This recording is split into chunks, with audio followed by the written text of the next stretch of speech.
ചില മനുഷ്യർ ജീവിതത്തിൽ മതങ്ങളിൽ നിന്നും രാഷ്ട്രീയങ്ങളിൽ നിന്നും സ്വന്തം കുടുംബക്കാർക്കിടയിൽ നിന്ന് പോലും ഒറ്റപ്പെട്ട് കഴിയുന്നതായി നാം കണ്ടിട്ടുണ്ട്.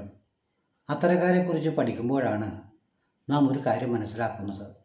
അവർ അവരുടെ ജീവിതത്തിലുടനീളവും ജീവിതത്തിന് ശേഷവും തൻ്റെ കാൽപ്പാടുകൾ നിലനിന്ന് കാണണം എന്ന് ആഗ്രഹിക്കാത്തവരാണ്. അതിനാൽ അവർക്ക് ഒറ്റപ്പെടൽ എന്നുള്ളൊരു ബുദ്ധിമുട്ട് ഒരിക്കലും അനുഭവിക്കേണ്ടി വരില്ല. ഒരിക്കൽ ഒരു മഹാനായ ഒരു മനുഷ്യൻ ഒരു പച്ചയായ മനുഷ്യനോട് ചോദിച്ചു, നിങ്ങൾ ഏറ്റവും കൂടുതൽ ഇഷ്ടപ്പെടുന്നത് ആരെയാണ് എന്ന്. അദ്ദേഹം പറഞ്ഞു, എന്നെ തന്നെയാണ് ഇഷ്ടപ്പെടുന്നത് എന്ന്. അതിനുശേഷമോ എന്നുള്ള ചോദ്യത്തിന് അദ്ദേഹം പറഞ്ഞത്, അത് അവസാനിക്കുന്നില്ലല്ലോ എന്നാണ്.